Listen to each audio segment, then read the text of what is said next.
Hello అండి అందరికీ welcome to our channel it's Geetha అన్నల్లాస్. నేను మీ గీత. ఈరోజు నేను మీకు చాలా సింపుల్గా పిండి నానబెట్టకుండా అరిసెలు ఎలా చేయాలో చూపించబోతున్నాను. ముందుగా దీనికోసం ఒక బౌల్ తీసుకొని దాంట్లోకి 1 కప్ బియ్యం పిండిని వేసుకోవాలి. అలాగే 1 కప్ బియ్యం పిండికి 1/2 కప్ గోధుమ పిండి కూడా వేసుకోవాలి.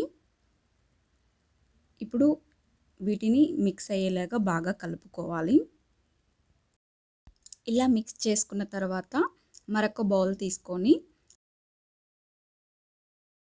దాంట్లోకి మనం ఫస్టే తురిమి పెట్టుకున్న బెల్లం తురుమునైతే 1.5 కప్ తీసుకోవాలి. మనం ఏ కప్తో అయితే బియ్యం పిండి తీసుకున్నామో అదే కప్పుతో బెల్లం తురుము కూడా తీసుకోవాలి. దాంట్లోకి 1 కప్పు వాటర్ని కూడా యాడ్ చేసుకోవాలి. ఈ బెల్లం మనం పాకం వచ్చేంత వరకు ఉంచాల్సిన అవసరం అయితే లేదు.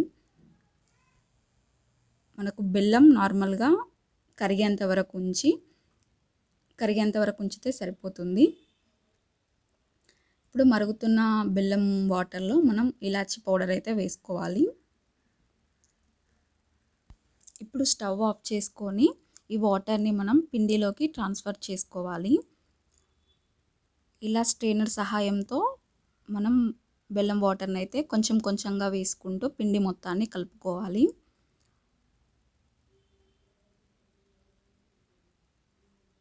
కొంచెం కొంచెంగా పోసుకుంటూ కలపాలి.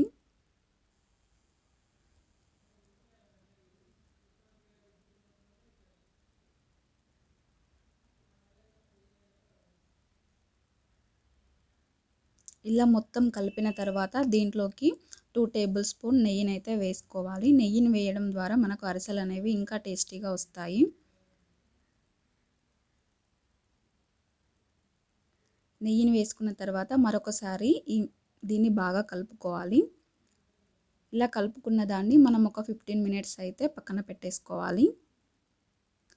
15 మినిట్స్ తర్వాత స్టవ్ మీద కడాయి పెట్టుకొని కడాయి హీట్ అయ్యాక దీంట్లోకి ఆయిల్ వేసుకోవాలి. ఆయిల్ కూడా హీట్ అయిన తర్వాత మనం ముందుగా రెడీ చేసి పెట్టుకున్న మిశ్రమాన్ని ఇలా అరిసెల్లాగా ఒత్తుకుంటూ దీంట్లోకి ఆయిల్లోకి వేసుకోవాలి. మీడియం ఫ్లేమ్లో పెట్టుకొని వీటిని బాగా ఫ్రై చేసుకోవాలి. ఇవి బ్రౌనిష్ కలర్ వచ్చిన తర్వాత వీటిని తీసుకోవాలి. ఇలా దీంట్లో ఉన్న ఎక్సెస్ ఆయిల్ని ఇలా గ్లాస్ తోటి మనం ప్రెస్ చేస్తే ఎక్సెస్ ఆయిల్ అనేది పోతుంది.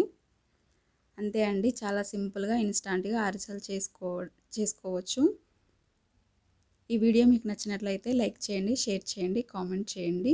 Thank you for watching friends.